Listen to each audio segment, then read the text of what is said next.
Steam review bombing is the latest fad sweeping the popular digital games shop. The idea is this: the company, developer, or the game itself did something someone didn't like, be it a political stance, microtransactions, or anything else, and so they go onto the page and post a negative review. However, I can't seem to find a way to write a review for a game I don't own on Steam, so these people own the game. There's no weird tomfoolery here. They bought it. Maybe they just ask for refunds afterwards, but that's kind of besides the point. Much of the gaming press is upset by this recent trend for many reasons. The reviews are illegitimate, for starters, but there seems to be a strong emphasis on what Steam should be doing about this, but more on that in a second. There are two big cases of this happening recently. One is Firewatch, which is on display right here, as it became a target last week after Campo Santo responded to PewDiePie and what he did the other day. And also we have NBA 2K18, which is currently being raked through the coals because of its microtransactions. Now, what is strange to me is that the same people I've seen stressing that gamers shouldn't rush to the bottom of reviews to see the score and should read and think for themselves are also the same people convinced that users are too dumb to look at a Steam game's reviews and not notice that something's up. Hell, the all reviews and the recent reviews section for games have been there for quite some time and are very self-explanatory. And a quick glance at Firewatch's most helpful reviews in the past 30 days are admittedly negative. However, 5 of the 10 reviews that show up when you click on that are from before Campo Santo even made a statement, while also being negative. The remaining 5 are negative too, but correlation does not equal causation. In addition to the fancy new graph Steam added because of all these issues, there's a banner that states high volume of negative reviews detected September 11 through September 16. With all of this information, any consumer will be able to make an educated decision. There's almost too much information now. But wait, if we look at the graph again, we'll see that a shocking amount of positive reviews were submitted in this same time frame. Roughly 1,300 bad reviews were posted, and 950 good reviews started on the 11th until now. Those are rough counts I did.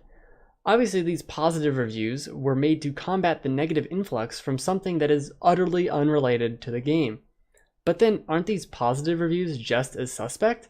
If you were concerned about a potential buyer going to the page and seeing unrelated negative reviews, then shouldn't you be upset that overly positive reviews are also being posted, effectively doing the same thing as the negative ones? Granted, many are praising the game, but many are also citing support for Campo Santo, and that's the reason for their review. I don't really think that's okay either, although it certainly doesn't feel as icky as the other side. Now let's take a look at 2 reviews, one from each of those sides. So first up, we have from 314, posted on September 13th, this game was fantastic, but what the devs have done recently is absolutely disgusting. Fuck them. Okay, note the 2 hours on record. Then we have a review from Zed Drifter, also on September 13th. It takes a creative group of people to pioneer a genre. It takes resolve and character to stand up for what you believe in and do what's right. Okay. And how much time did that person spend with the game? 0.1 hours, meaning they started the game once in order to be able to write the review, the positive review, versus the 2 hours the negative review had. Now, which review is really more valid? They're both pretty dumb. I think we can agree. The issue with NBA 2K18 on Steam is a bit different. The reviews are even more negative and almost exclusively deride the microtransactions. But what's so wrong with that? In the wake of Destiny 2, I've heard a lot of players complain about shaders, which are now consumable and purchasable in-game with real money. People don't really like this decision. They like the game though and are continuing to play it, voicing their displeasure with the shader issue on Twitter and directly to Bungie. And these NBA 2K18 reviews are doing the same thing. They know they can send a message by leaving negative reviews, even if they like the game sans microtransactions. And isn't that a good thing? Hell, most of the reviews come from players with over 20 hours of playtime. It just came out like a week ago.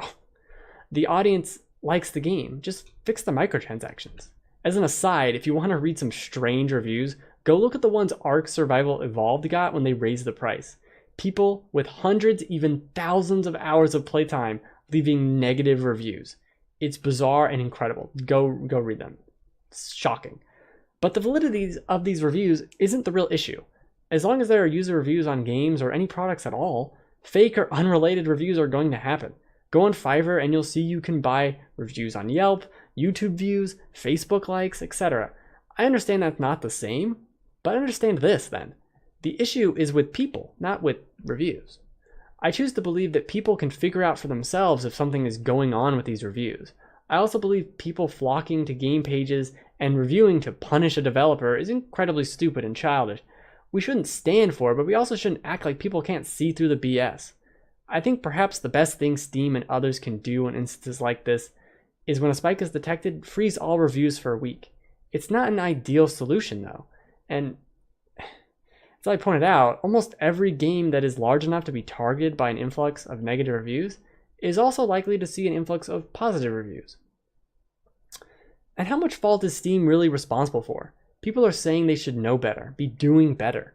Why? They are providing a storefront for your game. They didn't tell PewDiePie to say random racist garbage.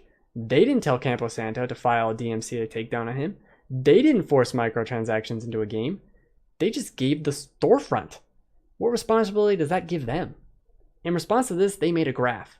People made fun of the graph, but I like that decision. With all the charts, reviews, and now graphs on a Steam's games page, if you can't figure out something's going on, that's on you. It goes back to what I said last week. Let's try and be better. Be nice, respectful human beings. Lashing out like a spoiled child at a game that has nothing to do with why you're mad in the first place, or spending the next day on Twitter whining about what the meanies did to a game you like through its reviews, shows we have room to grow, on all of us. And we should. We should be better. We should be smarter. We should try and make the gaming community better. All around. It starts with dumb garbage like this, which is just very bizarre to me.